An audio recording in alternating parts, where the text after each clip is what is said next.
historicamente, os debates dos vice-presidentes, dos candidatos a vice-presidentes, nunca fizeram grande diferença.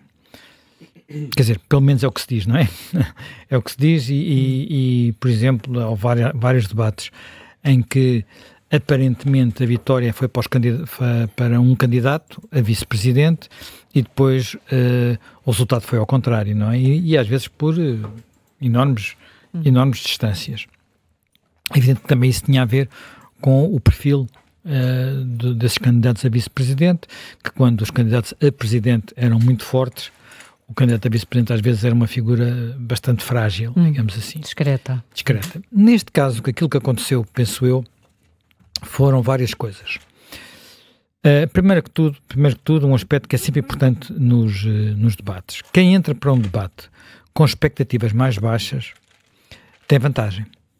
E neste caso concreto, quem entrava com expectativas mais baixas era o candidato, era J.D. Vance, e muito por culpa do retrato que têm feito dele nos últimos tempos, quer os democratas, quer a imprensa mainstream, que o tem pintado como uma espécie de ogre.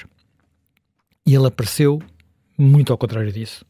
Apareceu como um cidadão que triunfou na vida, como muitos americanos gostariam de também eles serem capazes, mas fê-lo com esforço, não o fez com outra coisa senão com esforço e com talento e com inteligência. E depois, em vez de aparecer com propostas radicais, explicou as políticas da forma mais moderada possível. Isso terá surpreendido muita gente. Até o próprio Walz, que muitas vezes pareceu estar em contrapé durante o debate. Portanto, desse ponto de vista, eu diria que a vantagem foi para ele. Há hoje alguns comentários, aliás, em órgãos de informação diferentes, que dizem duas coisas que me parecem verdadeiras. Uma é óbvia. O debate foi civilizado, o debate discutiu políticas substantivas e, desse ponto de vista, é um debate que nós às vezes gostaríamos de ter em todo lado, não apenas nos Estados Unidos. Só isso já é quase inovador nesta altura. Já é quase inovador e é um enorme contraste com o debate anterior, que foi muito agressivo e muito vácuo em termos de políticas concretas, porque Donald Trump, por regra, é vácuo, e Kamala Harris quer ser tudo menos concreta. E tem-se empenhado desde o princípio da campanha para ser tudo menos concreta. E depois, há um outro aspecto que também é relevante, é que Vance defendeu melhor Trump que o próprio Trump. Portanto, não no que diz respeito à herança de Trump, se bem que também tivesse de vez em quando de ir por aí, mas, sobretudo, relativamente àquilo que podem ser as políticas de uma administração Trump, onde demonstrou um controle dos detalhes que eu suspeito, aliás, tenho a certeza, que o próprio Trump não tem. Portanto, é muito mais... é muito mais Trump. É muito mais Trump. Isto, eu devo dizer que, portanto, em 2016, logo, na altura, li aquele livro famoso, que tornou famoso também o J.D. Vance, que é He'll Be Elegy.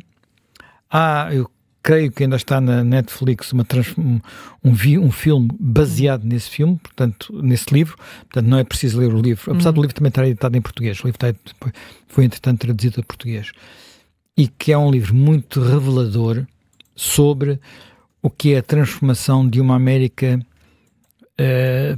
profunda e esquecida. Portanto, a América das regiões deprimidas, das regiões desindustrializadas e, em particular, do que é o drama da droga e da epidemia de estupefacientes nessas regiões. E, portanto, percebia-se que era alguém que enfim, não é fácil alguém sair de uma família totalmente desestruturada, passar pelos Marines e depois fazer o curso em Yale e a seguir entrar num escritório de topo salvo erro, Costa Leste, agora não sei a cidade exata, penso que era Seattle, mas não tinha certeza absoluta se era Seattle. Portanto, portanto é uma carreira daquelas, ele tem apenas 40 anos, portanto, e já fez isto tudo. Entretanto, foi eleito senador, portanto, pela Ohio. Só tem 40 anos. Ele só tem 40 anos. Ele só tem 40 anos e já fez estas coisas todas. Portanto, o que é muito revelador e, porventura, independentemente daquilo que se venha a passar nesta eleição, seja ele eleito vice-presidente ou fique ele apenas no Senado, claramente temos ali alguém que provou poder ser parte do futuro do Partido Republicano, para o melhor e para o pior. Porque há outras coisas na história, digamos, na sua história de vida, e eu tive também curiosidade de ler um outro texto que ele escreveu, que é um texto muito longo e muito denso, sobre o porquê dele se ter convertido ao catolicismo. O que é uma coisa que não é muito habitual. Não é muito habitual por várias razões. Primeiro, porque a América é um país, sobretudo, de protestantes, não é? Portanto, tradicionalmente protestantes.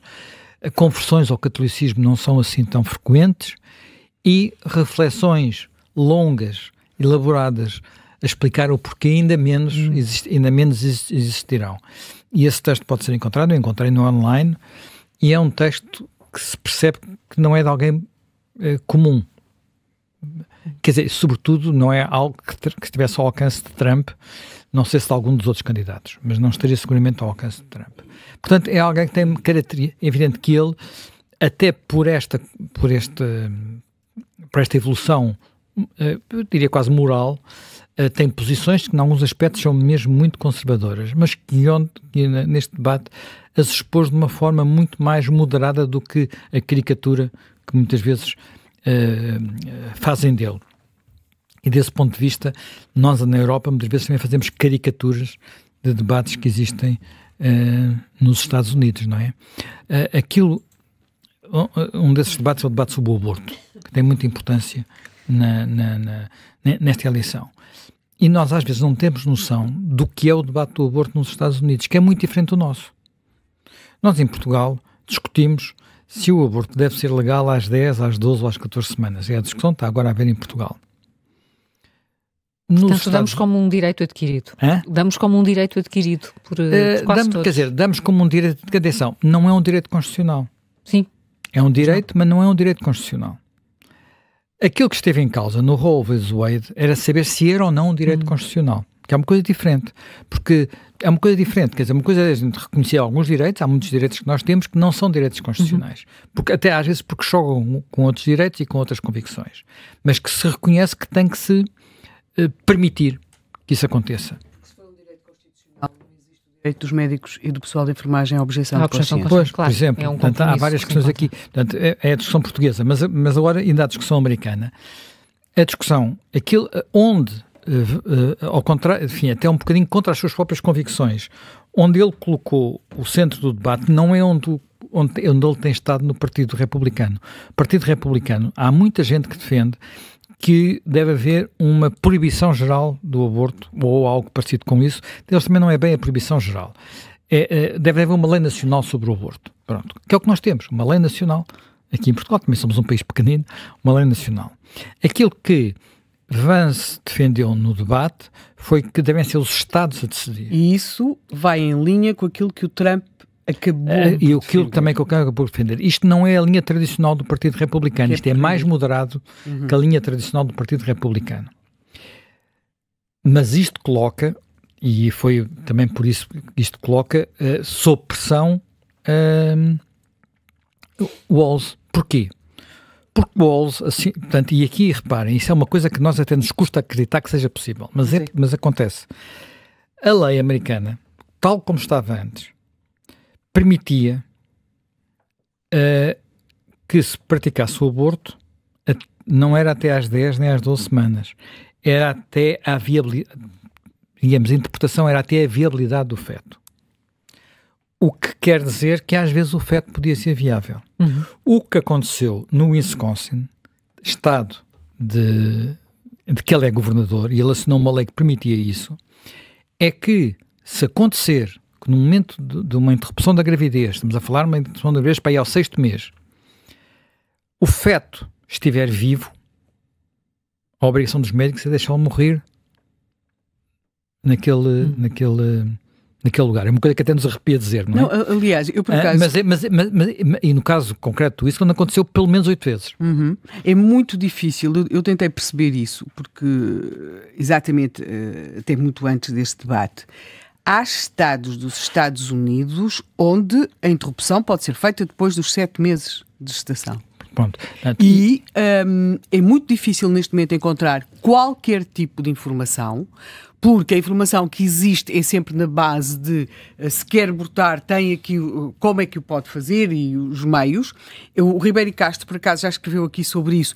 É de facto uma informação que está muito omissa, que é o que é que está a acontecer nos Estados Unidos, e eu poderei acrescentar também no Reino Unido, porque são países que não é claro até onde é que pode ir, de facto, a interrupção. No caso, até porque, entretanto, no pós-Covid, o aborto tornou-se cada vez mais químico, ou seja, por comprimidos. E, portanto, muito menos controlável. Mas, de facto, eu acho que é lamentável que a discussão sobre as questões do aborto esteja nestes termos, porque eu sei que é a coisa mais impopular que alguma vez posso dizer na vida, mas parece-me que nesta matéria a posição do Partido Republicano parece ser muito mais razoável e que é os diferentes Estados escolhem, não é? E podem escolher até aos 8, 9 meses e agora, tem de ser claro o que é que se está a escolher. Não é dizer que um candidato quer proibir o direito ao aborto, ou seja, face aos americanos, só para teres uma à ideia. imprensa norte-americana, Portugal proíbe o direito ao aborto. Exatamente, é isso que eu ia dizer. A nossa lei cá é uma lei, em muitos aspectos, mais restritiva que leis que estão neste momento a ser aprovadas em alguns estados, daqueles estados do Sul, Deep South, como se costuma dizer, que prevêem o aborto apenas até às 12 ou às 15 semanas. Por exemplo, até às 15 semanas, tu lês depois na imprensa que eles estão a proibir o aborto. E não estão. Estão a ter uma lei como a nossa. Portanto, isto é uma discussão que nós aqui... Eu estou só a introduzir isto, estava para um programa inteiro, só para falarmos disto. Portanto, isto é um tema que nós aqui às vezes temos dificuldade em perceber os termos do debate americano. Só mais uma coisa sobre isso ainda. Há um livrinho que foi uma vez publicado em Portugal, não sei se foi quando do referendo do aborto, já foi depois disso, um livrinho sobre o debate ético nos Estados Unidos. É um livro não muito grande, é um livro relativamente pequeno. Eu acho que pelo menos há uma recensão dele. Eu referi esse livro em tempos, quando estava no Público, referiu, e penso que também há uma recensão desse livro feita não sei se no Expresso no Público, ela entretanto passou do Expresso para o Público, pela Cristina, enfim, agora falha-me outro nome dela. E que é um livro onde um dos filósofos que argumenta que, havendo vontade de não ter o filho, ele pode ser morto à nascença. Porque é essa a lógica. Portanto, a lógica ali vai até ao fim. Pronto. Até ao limite. Até ao limite. Portanto, levam os argumentos... Atenção, há vários argumentos ali, nem todos dizem o mesmo. Mas os argumentos são levados até ao limite. E nós aqui ficamos sempre no meio caminho. Passando este intervalo, passando este parênteses, que é um assunto muito importante, mas que é um assunto também ao contrário, não é? Portanto, também ao contrário, como é absoluto, quer dizer, a proibição total, mas são argumentos do domínio da filosofia, da ética e fora do ambiente político. Para tudo, não é? Pronto, porque também temos os outros que proíbem tudo, em caso de incesto, em caso de violação. Sim, claro. Também há casos desses, mas são poucos os estados em que isso acontece. Há alguns em que isso acontece. Bem, mas passado este parênteses, aqui sobretudo o que é relevante é a evolução da posição de Vance e o facto de ele ter dito uma coisa que também às vezes os políticos não dizem, que é, no Ohio, que é o estado dele, houve um referendo e a posição que venceu é a posição com que ele não concordava. E o que ele disse foi, ok, perdi, respeito. Sim. Portanto,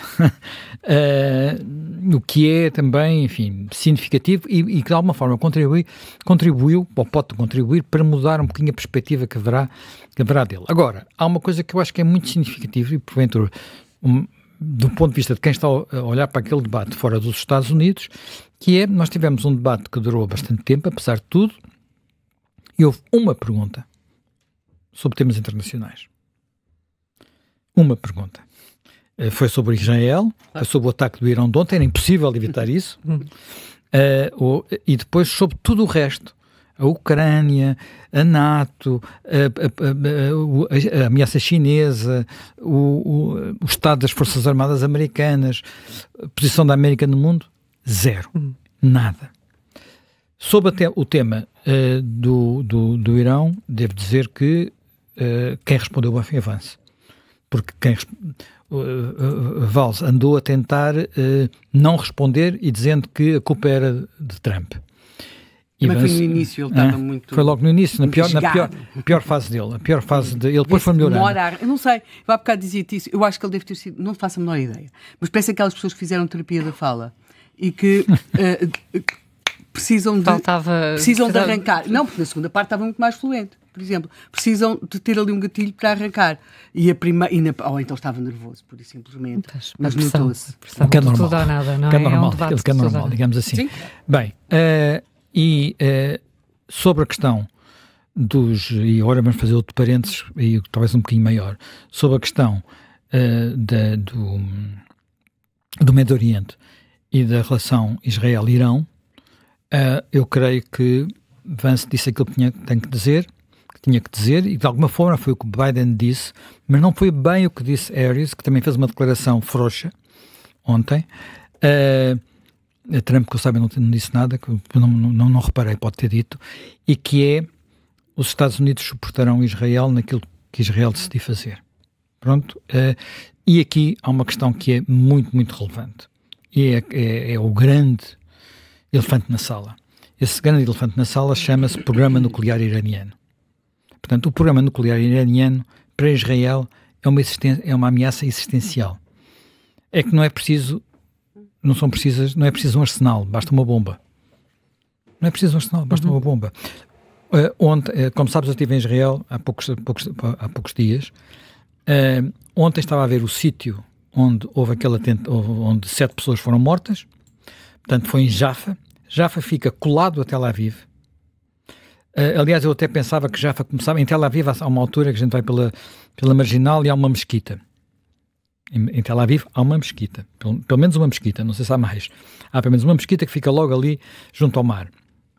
Eu até pensei que Jaffa começava logo aí, mas não, começa um pouquinho mais adiante. Jaffa era uma cidade mais antiga de Tel Aviv, como é óbvio, é uma cidade histórica daquela região, portanto, e é uma cidade onde ainda vivem muitos árabes israelitas. E foi aí que aconteceu isso. Portanto, eu andei a passear perto daquele sítio, não cheguei lá, por acaso fui até ali, até dei um pouquinho mais para sul, mas depois já estava um bocado longe do hotel, voltei para trás. Portanto, aquilo é tudo muito pequeno. Aquilo é tudo muito, muito, muito pequeno em Israel, e basta, como eu disse, uma bomba para literalmente obliterar o país. E, portanto, eu há já bastantes anos, uma outra vez que estive, a vez anterior que tinha estado em Israel e tinha estado até de férias. Na altura tinha falado com um daqueles, toda a gente é reservista e toda a gente conhece militares em Israel, e alguém me disse que eles não poderiam nunca admitir, portanto isto já foi em 2008, estás a ver, 16 anos, não poderiam nunca admitir que o Irão chegasse a ter uma bomba nuclear, e sabemos que eles já evitaram, uma vez que isso pudesse acontecer, com o Iraque, no tempo de Saddam Hussein, quando foram lá bombardear uma central nuclear que estava a ser fornecida pelos franceses. Portanto, não pediram licença a ninguém, porque isto é existencial mesmo, é uma coisa existencial. E, portanto, ele usou uma expressão que eu nunca mais me esqueci: eu não quero estar na pele do primeiro-ministro que der a ordem para eles irem destruir isto ao Irão. Porque os pilotos que forem, e aquilo tem que ser, não se faz por mísseis, tem que ser de outra forma, tem que ser como foi agora com o líder do Hezbollah, os pilotos que forem dificilmente regressam. É muito longe. Portanto, não sei se os aviões, entretanto, nestes 16 anos, evoluíram o suficiente, mas dificilmente regressam. E é uma operação que, sem o apoio dos Estados Unidos, também é quase impossível de realizar.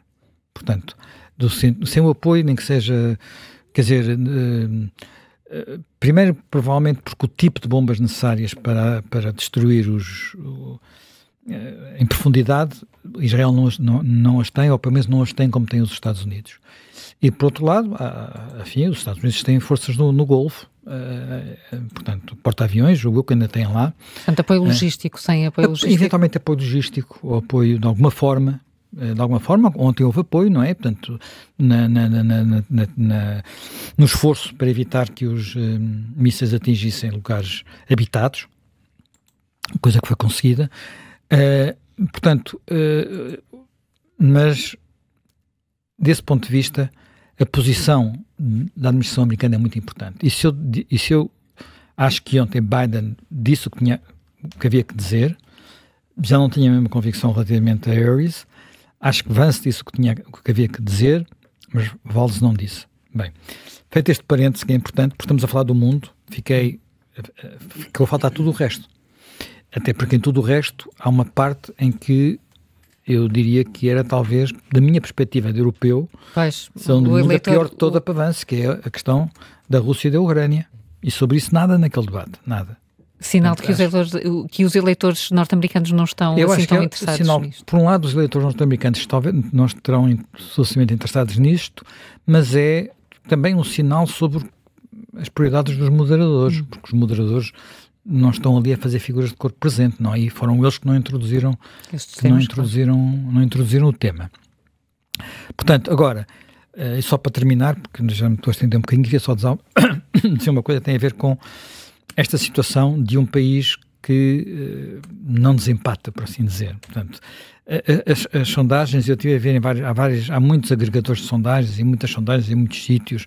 O Economist tem umas, a revista Economist tem umas, o New York Times tem outras, há um site chamado Real Clear Politics que tem outras, mas todas elas colocam a corrida extraordinariamente empatada, digamos assim. Há muitas que dão, hoje por hoje, um resultado que no limite, eu já vou explicar que não é bem assim, mas no limite pode ser um empate. E depois já te digo o que é que acontece com o empate, que também pode ser uma coisa paradoxal. Portanto, para ver o ponto em que podem estar os Estados Unidos. O que quer dizer que pode ser um empate? Porque as regras das eleições norte-americanas são diferentes das nossas regras, não é? Portanto, por razões que têm a ver com a sua história constitucional e com a fundação, o presidente não é eleito diretamente, é eleito através de um colégio eleitoral, e esse colégio eleitoral é constituído Estado a Estado.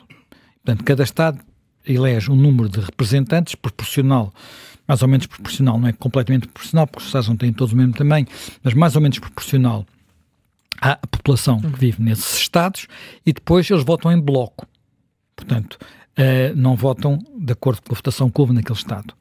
O que permite que às vezes existam situações, como já existiram, mas duas neste século já, portanto, uma em 2000 e outra em 2016, em que o candidato mais votado não é o candidato eleito.